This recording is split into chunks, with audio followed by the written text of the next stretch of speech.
Good evening from Boston College. I'm Jim Keenan and I teach here at Boston College. I welcome you to the show at 6, BC and the Common Good.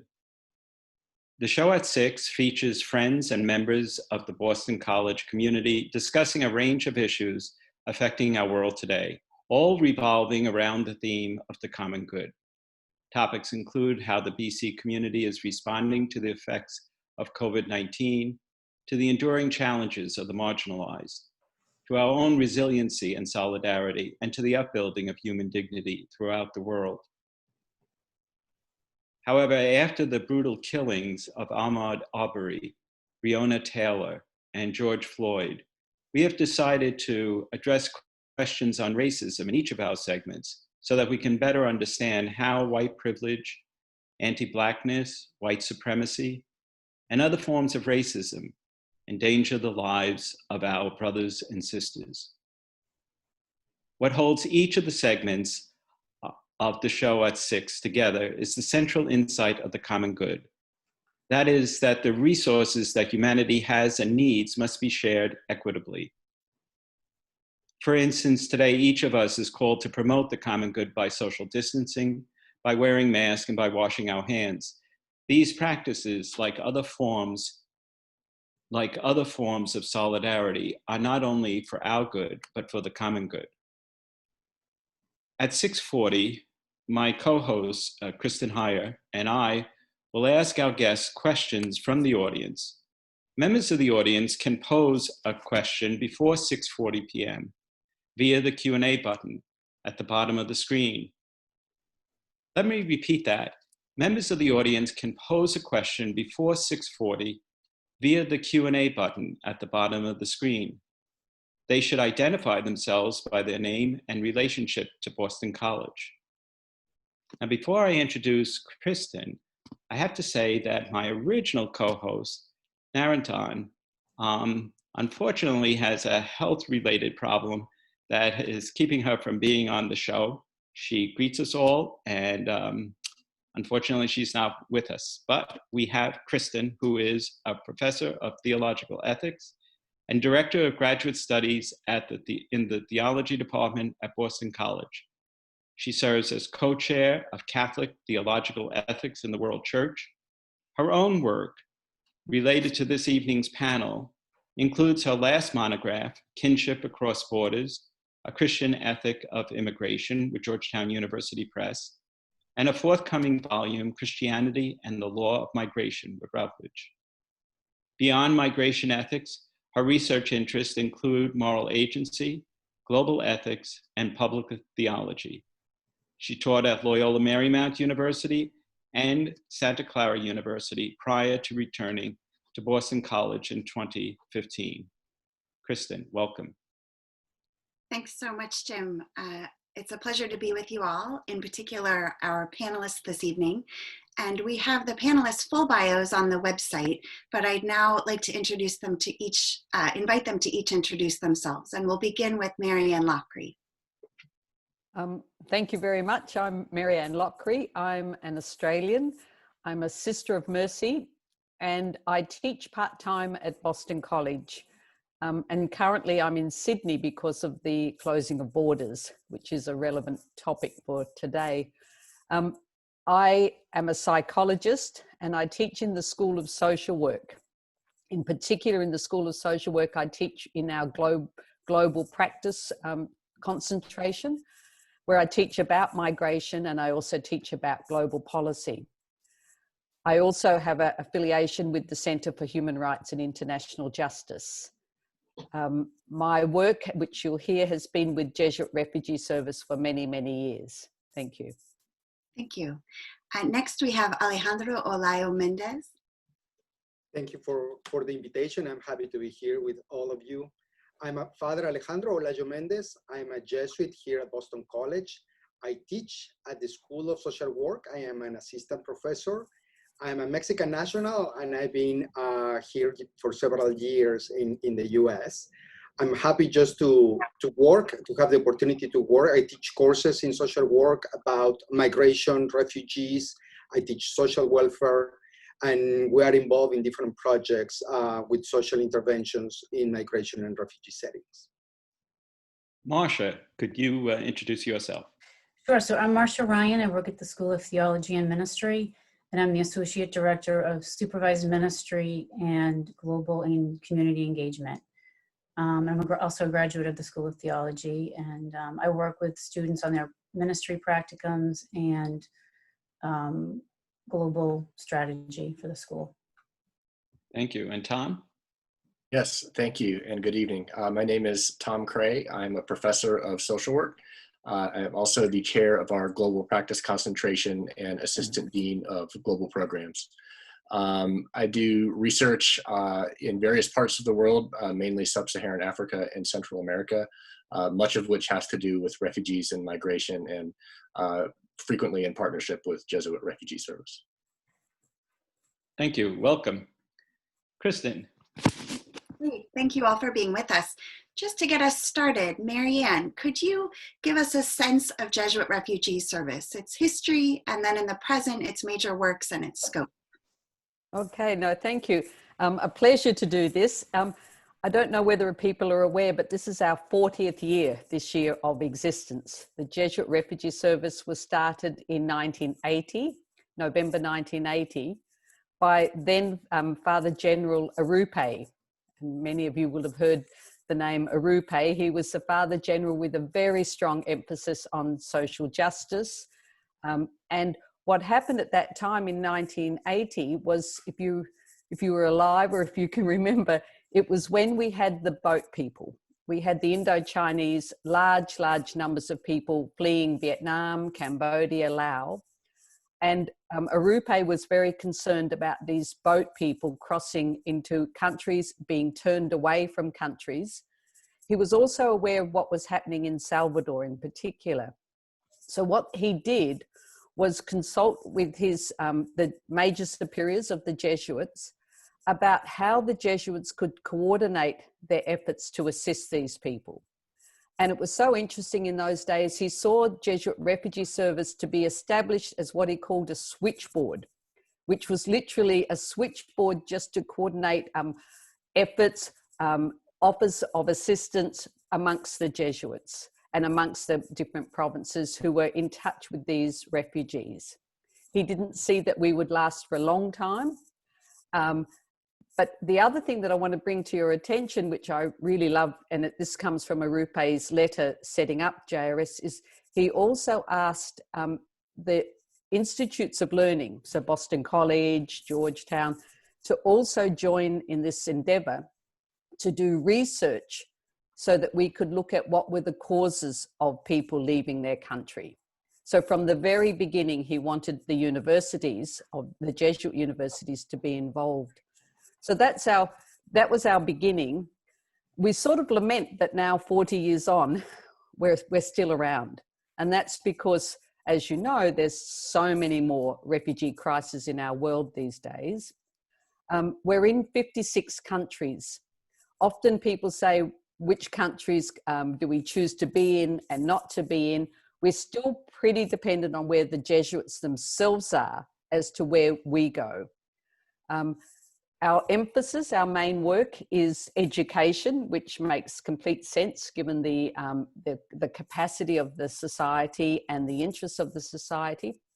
Also what we call psychosocial work, which is what I do a lot of work with, and Tom Crea and I do a lot in that space. Advocacy, but we have a special advocacy where we try not to speak on behalf of the people, but to enable them to speak about their plight. And we also have reconciliation, which Marcia is very involved in, and which is a particular concern of the society. Now, as I just said, just one further thing, while it's called Jesuit Refugee Service, what's often not known is the next day after setting up Jesuit Refugee Service, because Arupe was also the head of the major superiors, he wrote to all the religious and asked them to join in this endeavor. So many other religious groups have joined with JRS to work at different times in different countries. So there's always been other religious, but we always have collaborated with Jesuit Refugee Service. And now most of our staff are lay people. There are some who are religious, and most of them are local people, which makes a big difference and a big influence on us. So that's a little bit of a potted history of Jesuit Refugee Service. Excellent. Thank you so much. Next, we'd like to hear from each of you about your own work with JRS. And if you could start out by letting us know how you initially got involved. So we'll begin again with Maryanne and then go to Tom, Alejandro, and Marcia. Oh, well, thank you again. I was actually in the 80s already working with Father Mark Raper, who became eventually one of the international directors of JRS, on an initiative called Asian Bureau. So before Jesuit Refugee Service happened, in Australia, the province had a Asia Bureau. And I used to work with Mark on some of the initiatives they were doing. So he invited me in 1987, to go with JRS to visit the Thai-Cambodia refugee camps on the border. So that was my first initiative. So I've been involved for many years since. Then I moved to working in the Philippines, which was a really interesting work, my first major work, where I would assess people who were being accepted for resettlement into the US and Scandinavian countries. But if you didn't have, if you'd had mental health problems, you sometimes would be rejected. So I would be doing formal assessments as a psychologist. I then moved to 3 years in detention centers in Hong Kong, mainly working with the North Vietnamese people who were eventually sent back to Vietnam. So they were quite violent times. And then moved on to be the Arupe tutor in Oxford for 8 years for Jesuit Refugee Service, which can sound like a soft position. It was a great position, but it took me to many, many conflicts in the world. I did a lot of work in Palestine, Rwanda, Northern Uganda, Sierra Leone when I was there. And now my major role with Jesuit Refugee Service is I'm an advisor on staff care. How do we care for our staff in these times, given the violence we endure, given the difficulties of our work, and of course now with COVID, what do we do also in those settings? Thank you. Important, thank you. Tom? Thanks, Kristin. I initially started working with JRS back in 2011, and I've worked on a number of projects since that time, and most of the work that I've done has been somehow involved in research and evaluation projects that where we attempt to obtain data and recommend changes for practice to address an issue that JRS has identified as being something that they need assistance with. So back in 2011, it was actually through Maryanne. Maryanne and I started working in South Africa, in Johannesburg and Pretoria, on the JRS Livelihoods program. And the issue that they were having there was trying to figure out how to make decisions to give small business loans to refugee beneficiaries, balancing their vulnerabilities with their capacities and making sure that refugees were as successful as possible. And so that started out sort of as a pro bono service project on our part. It eventually morphed into a research and evaluation project where we did a series of interviews and focus groups and asked refugees about their experience getting small business loans and what the challenges were in the environment in terms of starting small businesses as urban refugees. And we also built a database for them and helped with their decision making and tried to help streamline their process. The next project I worked on was an evaluation of a pilot program of higher education for refugees, which is sort of a hybrid online, on-site higher education program. And that was in refugee camps in Kenya and Malawi, and then with urban refugees in Amman, Jordan. I'm currently working on a project in Kakuma refugee camp, where they have a special needs program that they've run for several years for children. And our project is gathering data to see what changes need to be made in order to create greater inclusion for special needs children in terms of mainstreaming in the general population, and then tracking outcomes for those children over time. In addition, our global practice program that I'm the chair of has placed about 35 students in various JRS settings over the past 10 years. And I have also served on the advisory boards of the Staff Self-Care Project that Maryanne mentioned, as well as the professional and post-secondary education project that JRS has been running for about 2 years. Great, thank you. Alejandro? Thank you. I started getting involved with JRS probably back in 2006. I was still working on my I think I just finished my social work degree in Chicago. And the Jesuit Conference, which is one of the bodies within the Jesuits that tries to organize and work through the advocacy efforts and other initiatives that we have in the Jesuits. They had a need to collect stories in Colombia for internally displaced people.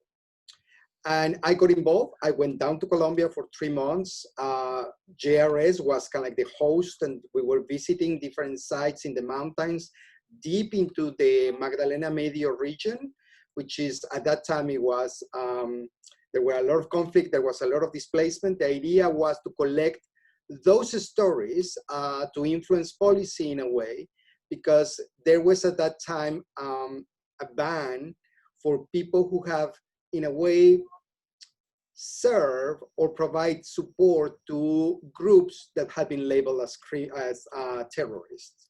So the idea of collecting those stories was really about showing that sometimes people do not have too much choice.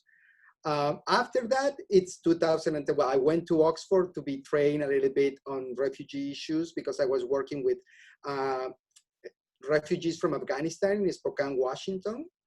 And Maryanne trained me there. That's how we connected. And then I went for another 3 months to India to work a little bit with Jesuit Refugee Service over there, reviewing what were the experiences of Sri Lankan refugees that have been in protracted situations, meaning spending a long time in these resettlement camps there and looking at the effects of their mental health, their outcome, their livelihoods. And currently I'm working with JRS USA at one project at the border, basically looking at psychosocial interventions for people who have been returned to wait in Mexico under the migration protection protocols or Remain in Mexico program that are asked to wait there for their proceedings for asking refugee status in the US. Great, thank you. Marcia. Sure. So at the School of Theology and Ministry, we're just beginning our partnership with JRS. The work we are partnering on is focused on developing reconciliation materials and facilitating workshops for refugee populations to mitigate the tensions that arise from factors such as limited resources and ethnic rivalries. The workshops create safe spaces for dialogue that are aimed at building new understandings and encourage respect and empathy within the communities. So in their work over the years doing reconciliation work, they noticed the power interfaith dialogue has as a catalyst in peace building. So in 2018, JRS added a faith dimension to the reconciliation work as an intentional dimension. They had been doing this, but they were redoing their materials. And the same year, the STM was celebrating its 10th anniversary as a school and developing new strategic directions for the next decade. What came out of that was one strategic direction was how to address what do we want to put our attention towards locally and globally. So the scale of the global migrant crisis, we decided on that, and that was an easy thing to decide on. Our dean, Tom Stegman, he recognized the contribution our faculty could make towards that, or at least to start with our faculty. And in collaboration with Tom Smolich, the director of JRS International, the partnership began. So that's part of it. And the other part of it's also something that really means a lot to our school because we have a large international alumni and student body from all over the world. We have them from African countries, Latin America, Southeast Asia. We started our project in Uganda, but we hope that will grow. So if I could just quickly just name the people on the JRS STM team, because they're the ones who did all the work, and it's important to name them. Also, they have expertise in lots of areas, but the area that they're bringing to this project, I'll also mention that. Stephen Pope is actually from the Theology department, but we adopt him at the STM as one of our own sometimes. He's teaches classes here, and he brings forgiveness and reconciliation. And he was a large contributor to the first workshop, which took place last summer. Orfilio Valiente, he is an STM professor, and he is, his area is kind of reconciliation, world conflict. Melissa Kelly is a professor at the STM. She is our scholar in pastoral counseling, grief and loss, and she will be heading the new workshop in the coming year on resilience.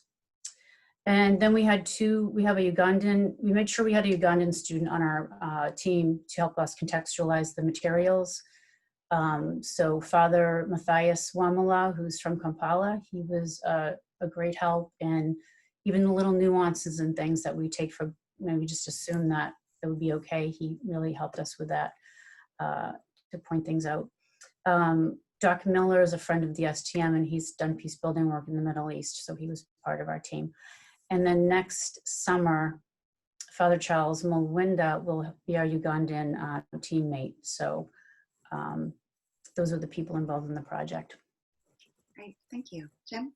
So, you know, for me, it's a real pleasure to see all of you here, but working for Global Engagement and with Brian Fleming, we're able to see the university in a very particular way. And I think JRS is a real key for our future. It's a key that you've already expressed how it's a key for the past and the present. But I'm even thinking at a recent meeting we had at Global Engagement, Kathy Bailey from the Marcia School of Arts and Sciences talked about how JRS works there with our undergraduates who go to Jordan.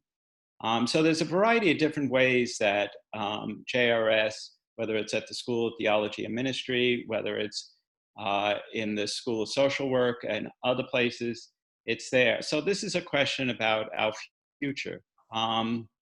Last year, the president of JRS, Father Tom Smolledge, signed a memo of understanding with the Board of Trustees and Father Leahy.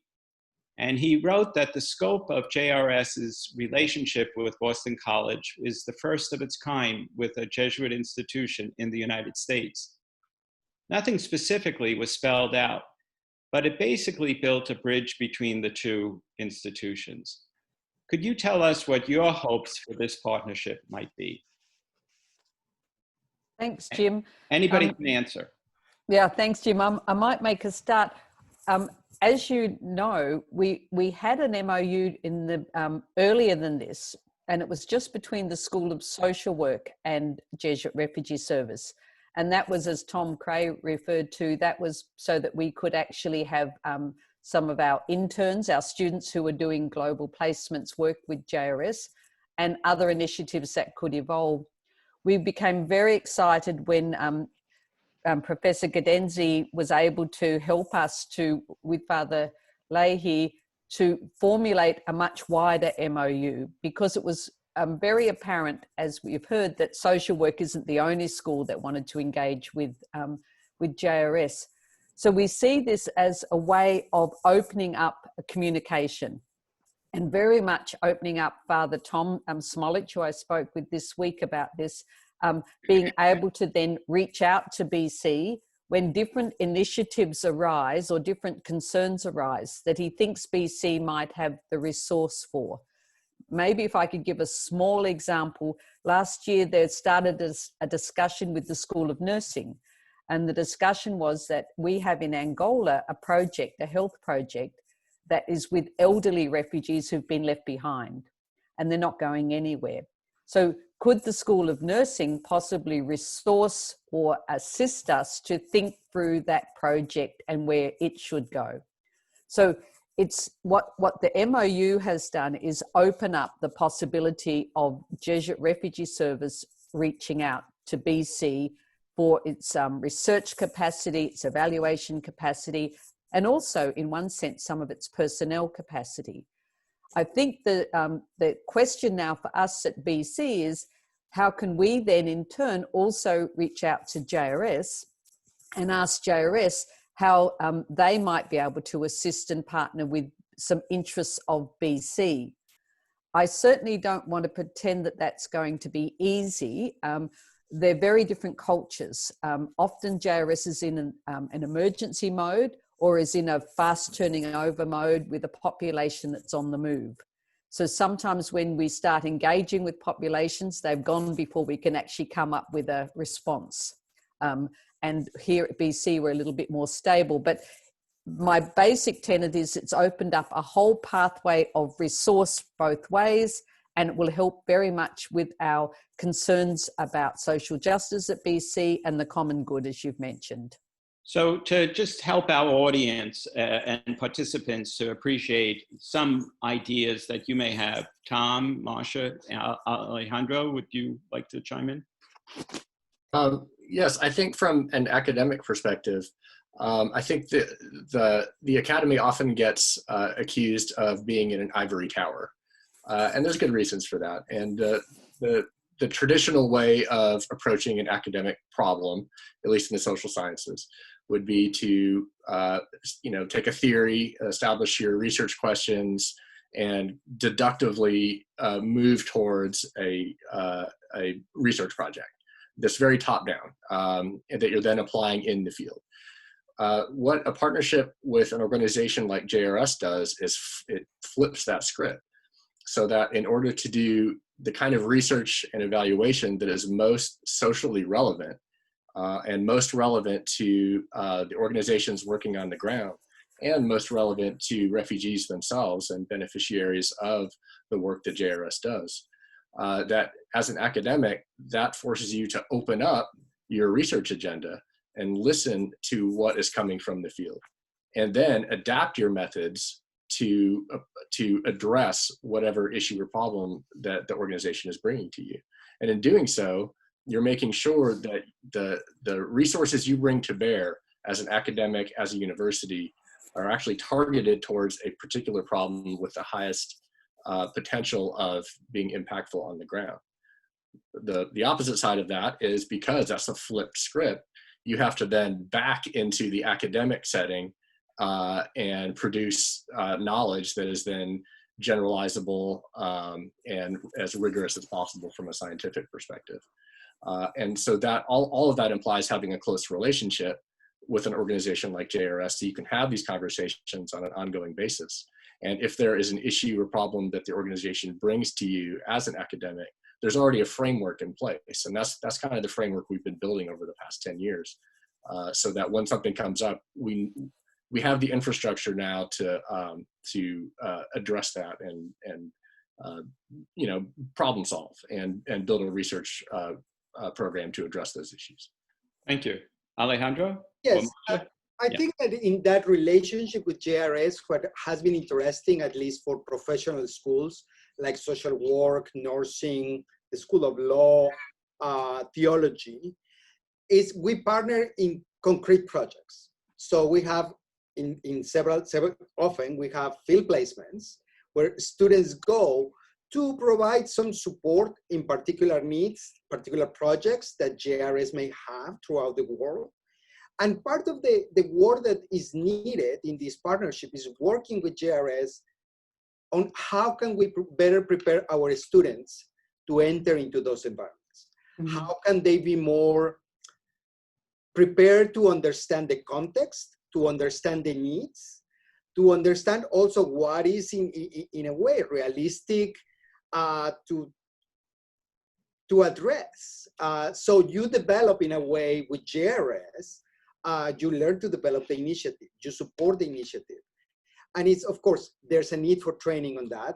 But I will say that in this partnership with JRS, especially professional schools, have been of great support. It's been a mutual partnership. We benefit of sending people there because they learn from the refugees, they learn from the people who are committed serving there. And at the same time, JRS gets some support in the projects that they are working on. Marcia, thank you. Yeah, absolutely. I have to say we don't have students there yet, which I think that would be a wonderful fit for pastoral ministry, accompaniment, interfaith dialogue, for our students to see the global church, all different kinds of aspects for us here. But what we're doing right now, I have to say the JRS partners have been wonderful. They've been so supportive and guiding us in the whole direction. I was just going to mention on Tom's comment on the flip side of things, seeing what they need first and then delivering. I feel like Boston College has so many resources that they could use. Maryanne mentioned healthcare, so nursing school, there's the School of Education. There's even the art department for art type projects, which is a huge peace building outlet. And technology, that sometimes it's available, sometimes it's not. But I feel like there's so many areas of the school that we could source to answer. And also social innovation with the new Schiller Center, the social entrepreneurship there. I know MIT, they partner with refugee camps coming up with solutions for employment and just very creative ideas that would be really important to their economy.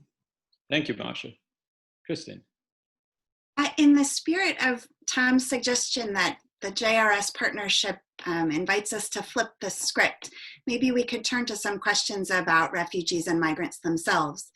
I'm interested in hearing from you all about the unique vulnerabilities facing refugees and other migrant communities as they navigate COVID-19. So what can you tell us about challenges facing refugees living in refugee camps, in detention facilities, for urban refugees living outside of refugee camps, or perhaps for migrant children? Thanks for the question. It's a huge issue, but it's also quite a silent issue in many senses. I mentioned at the very beginning the closure of borders. I'm here in Australia because literally Australia's border is shut down at the moment. And for many of us, that's our first experience. But for people seeking asylum, borders are so significant because, as you know, you have to cross a border when you need to get the protection of another country. And I'm for the first time experiencing border closures, but this is the life of people. I think the first thing I would say is one of the things people need to realize is that with the system shut down, the asylum system, for example, in the US is shut down. All our consulates are closed. People who were in the pipeline for resettlement, they're not moving anywhere at the moment because of not having papers processed, no flights, no consular officials. So there's been a whole shutdown of a system. The asylum system itself in the US and in other countries is also shut down because of the closure of the consular systems. And in some countries that's very pronounced, where we have people massing on borders who normally would be able to cross and actually seek asylum and enter into the asylum process, they can't. So that's meaning that there's a lot of temporary camps, temporary settings where people are struggling to survive financially, health resources, food, etc., in what's significant close conditions. So you've got people very exposed to COVID. I think most people would know that most refugees and asylum seekers are in neighbouring countries from where they're seeking asylum. So there's often crowded conditions, large numbers of people, and they're very exposed to COVID. This week I've heard about COVID in the camp that Tom mentioned, Kakuma camp in Kenya. It's in the Rohingyas in Cox's Bazar. So it's a terrible situation for them, and often they're voiceless or powerless to actually move or respond. The disparity of COVID is very apparent when you use the lens of asylum seekers and refugees. Sure. One clear example of that could be, I mean, like, talking about neighboring countries, we have probably around 60,000 people waiting in Mexico for their asylum proceedings to go on. They have been sent back by the US government to wait. They are distributed all across the cities, the bordering cities between Mexico and the United States. And the conditions in which these asylum seekers live are just what Maryanne was describing. If the city has enough resources, some faith-based organizations will be able to set up shelters. There are many shelters in Mexico that have been serving the needs of migrants and refugees for a while. But often, other migrants who cannot access those shelters because there's lack of space, or simply because they feel the need to remain closer to the border, where, as they say, the action is, because they may open quickly, and I have to be there so I can ask for asylum. So that puts a lot of people at danger because they have to mobilize. There's lack of access to healthcare. The conditions in which they live, the public health conditions are very limited. No showers, no water, and of course, all these vulnerabilities make very difficult that they can follow any protocol that will prevent an outbreak of COVID. No running water, so no washing of the hands, no toilets, no social distancing, no masks. And of course, to make things even worse sometimes, because in the case of those who are seeking asylum here, their appointments with the US government are rescheduled. But sometimes, if let's say that I'm in the city across San Diego, which is Tijuana, I need to present myself probably in the city of Mexicali, which is 2 hours from there. So there's a need to move there, only to renew, to be told by the officer at the border that my appointment would be rescheduled. So there are many different ways in which people are put at risk, but either by policies, the lack of coordination, or simply by because the environments in which they live at are not conducive for safety. Let me ask a follow-up question to that, and this brings in the question of race. In the United States, there's been a long racist history, and elsewhere, we've seen this emerge as framing immigrants as potential disease vectors or sources of social disorder. To what degree does this history influence how you view the current COVID-19 pandemic as it relates to restrictions on immigration and mobility? And do you see it being used again in the future? I do think that this has become almost standard fare, but I'd be really interested in those of you who see this a lot more closely, commenting on this way that we manage to stigmatize an already highly vulnerable population by our own racial animosity, racist animosity, and to create narratives out of thin air. Not specifically here, the racist issue right now, but it seems like COVID can be used as another abusive weapon for discrimination in certain parts of the world. There's recently in the New York Times reported the African population, Somalis and Ethiopians, crossing to Saudi Arabia for employment that they do every year. And being unaware of the war going on in Yemen, there's a lot of killings, and they're actually shooting them and saying, take your coronavirus and get out of here, we're going to kill you. So and throwing them in prisons and treating them like what you just said. So that's just one example, but it is used in certain ways that it just deepens the discrimination. Thank you. I think also, Jim, if I can use an example that's just happening right now in Australia, we've had a spike in one of our states after Ed at the end of Ramadan. And people are now looking at the population that are the Muslim population in that state as being one of the sources of the spike. But what people have not looked at is well, we're starting to look now, but the resources that we'll put to communicating with that population about what COVID was and how to do prevention. So the disparity of resources has actually possibly influenced why that community might be now having more COVID. So the whole issue of class, the whole issue of resources, the whole issue of who's important and who do we communicate, who's the dominant culture, has become apparent in just a small suburb in Australia. But it's become a much bigger question. But the simplistic way of looking at it is people will just look at a particular race or colour of people. But really it needs to be looked at so multifaceted as to what is it that has removed these people from being part of the main approach that we've taken to COVID. So we've isolated them and now we're penalising them. So I think it's terribly important to be aware of the factors that are impacting on the race issue that also are raising it up to be so pronounced. Alejandro or Tom?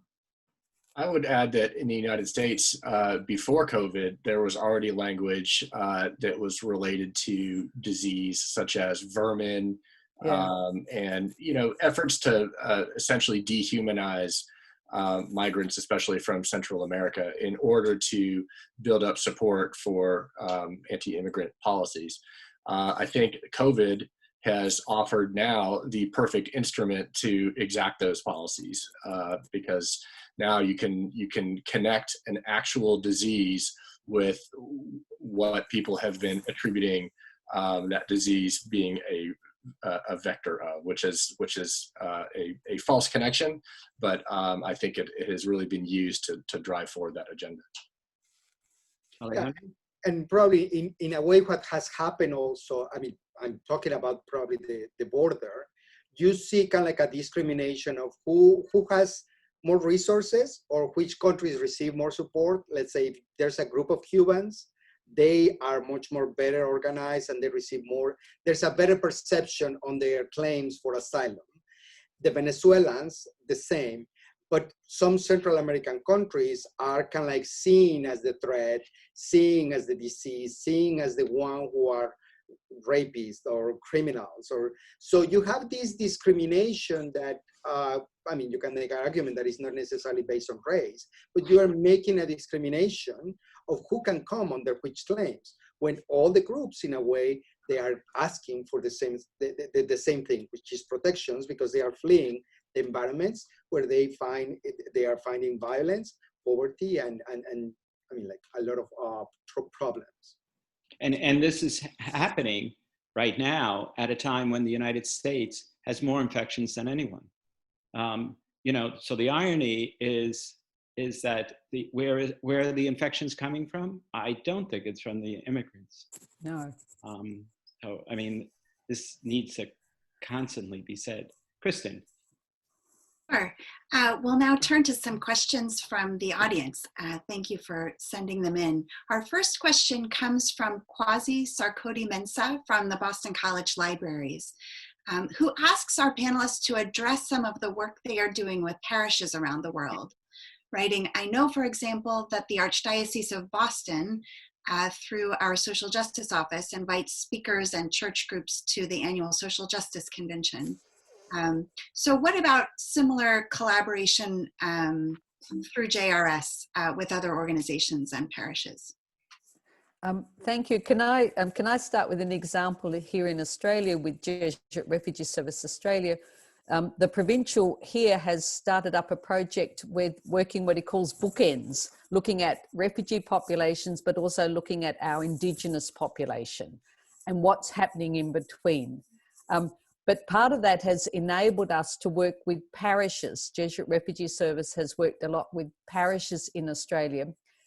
And it's through our lens of advocacy, because what we want to do is to have the people of God understand and know refugees and know them as people and understand their issues, so that when we want to actually do some advocacy at church level, at government level, at international level, we're bringing along the people of God with us in this work. And so sometimes what we've done with parishes has looked like just welfare, where we've asked for assistance or whatever. But now we spend a lot more time bringing refugee people to engage with parishes, to engage with populations, to see how together they can understand what the situation is about refugees. In JRS, we've got a campaign, Do One Thing.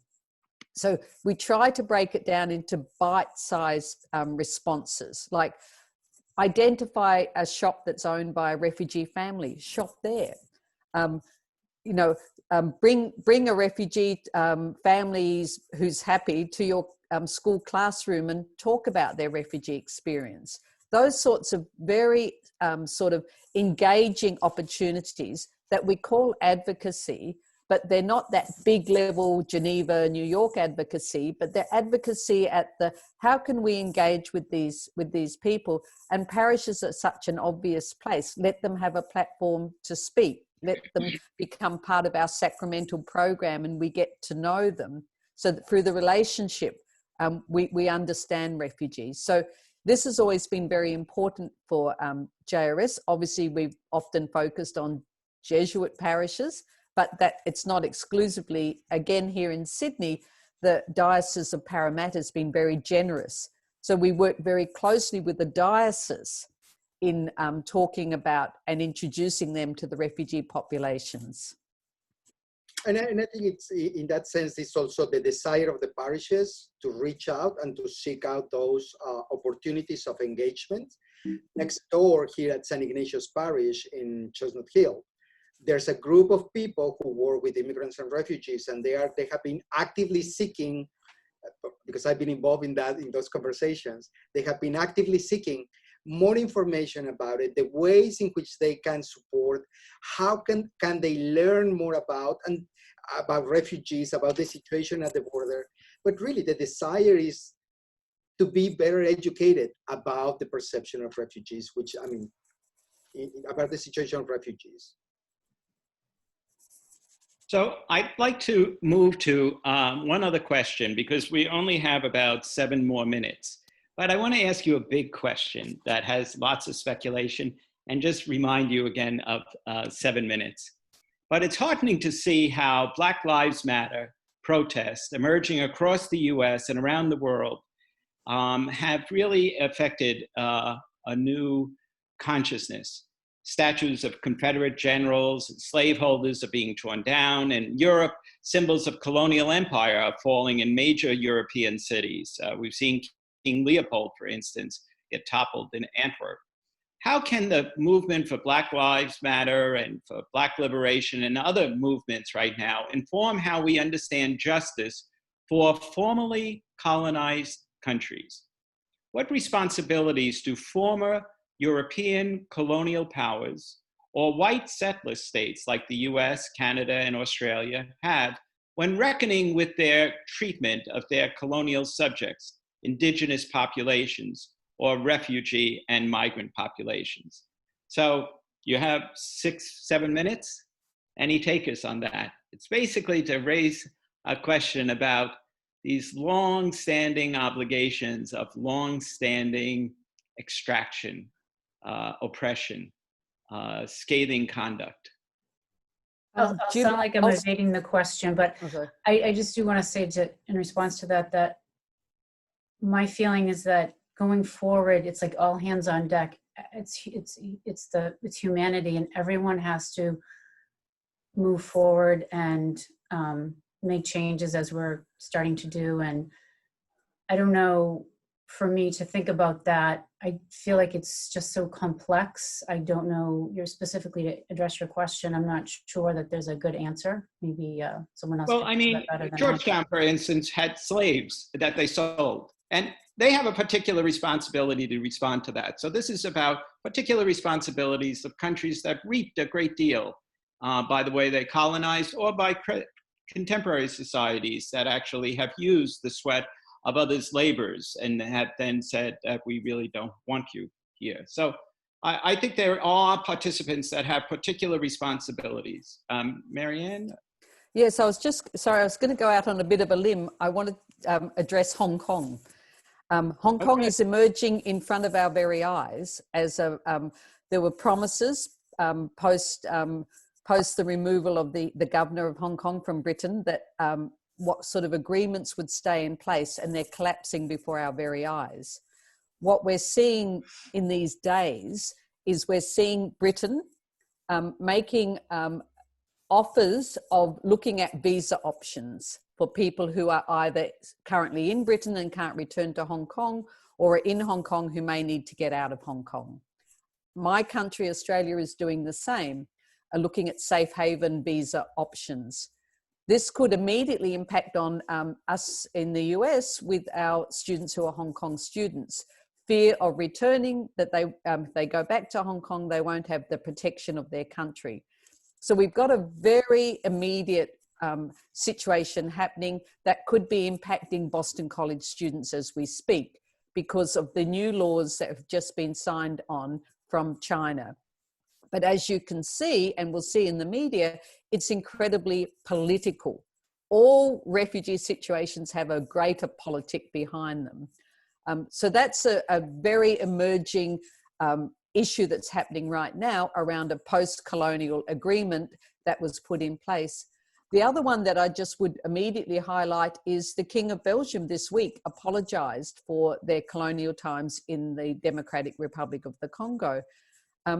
We now need to see what's Belgium going to do further about that. An apology is a big step, but there's lots more, because as we know, there is so much technology and business behind that in terms of what they mine in the Congo, what they bring and how they sell it around diamonds, around things that are used in mobile phones, rare earth mining, ore, those sorts of things. So it's something that needs to be addressed at a very much a global scale. And that's where our students, where Boston College also, we need to be aware that we're not part of the chain of actually buying supplies that are consistent with what's happened in these colonial countries or post-colonial countries that are still being perpetuated, even though it's no longer under the foreign power. So I think there's a lot of responsibilities that church, Boston College, we all need to see where we're complicit in what has been the benefits of colonial powers. Thank you. Alejandro, Tom? Yes, Tom, do you want to say? No, okay, either. Well, I would only add, I don't have any specific ideas around policy, but I think that there needs to be a consciousness shift, and maybe that shift is already happening. But a lot of times we hear language like the developed world and the developing world, or the first world and the third world, or the global north and the global south, as if these are different systems or different worlds. And the shift of consciousness, I think, needs to be that actually this is all part of one system. And the colonial powers have benefited from that system at the expense of the colonized powers. And that exploitative relationship begs responsibility and begs a reckoning. And I think that we are dealing with that in the United States, that reckoning. I think we're still at the beginning of dealing with that kind of reckoning. But I think it's a shift in public consciousness, but it's also a shift in each of us that we need to participate in order to be able to operationalize and articulate what those policies are to correct those injustices and imbalances. And there is a need to keep reminding ourselves, reflecting on history. We can talk about, briefly, like just to mention a couple of things, the intervention of the US in Central America, which creates a flow of refugees, the movement of sending back gang members to a country, deporting gang members to a country that has no infrastructure to contain them, to hold them. So of course, now you have countries that are run by gangs, and which in a way created displacement. So where does the responsibility start? And the same with the economic models. A lot of the jobs are being outsourced. And of course, we love great sales, we love great deals, but we need to think who's paying the price in these economic models that we have, that often it's these small countries that are the sweatshops for the great share that I got for $10. The worker is the one who is paying the difference because they don't have a fair salary, they don't have access to health. And of course, that in a way is going to force people in a way to look for better outcomes or for better livelihoods. So I should identify that that last question came from Narraton. She had sent that in, and it just seemed like a perfect way to conclude. And I want to just thank all four of you, and a shout out to Narraton. We hope you're feeling better. Kristin. Thank you. I add my thanks to all of the panelists. The work you've described with JRS, further integrating praxis and accompaniment with the work of the Academy, and looking ahead to the MOU between JRS and BC. So thank you, Alejandro, Maryanne, Tom, and Marcia, and of course my host, Jim Keenan. Just a reminder before we conclude, I'd like to draw your attention to our next event, July 7th at the same time. Our next segment is Montserrat, Resiliency and the Common Good. And it features three alums from Boston College: Juan Concepcion, who is now legal counsel at Boston Scientific; Yvonne McBarnett, who serves as program director of the Montserrat Coalition; and Marina Pastrana, the director of sales at Adelante Shoe Company. Our hosts next time will be Burton Howell, the executive director of Intersections, and Akua Sar, our vice provost for undergraduate academic affairs, both here at Boston College.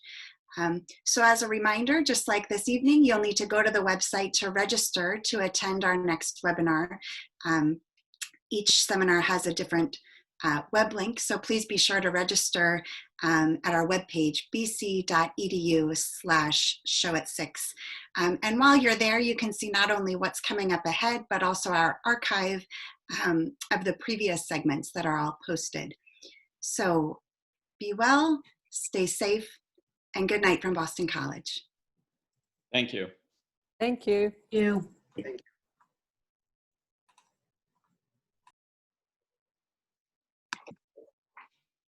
you.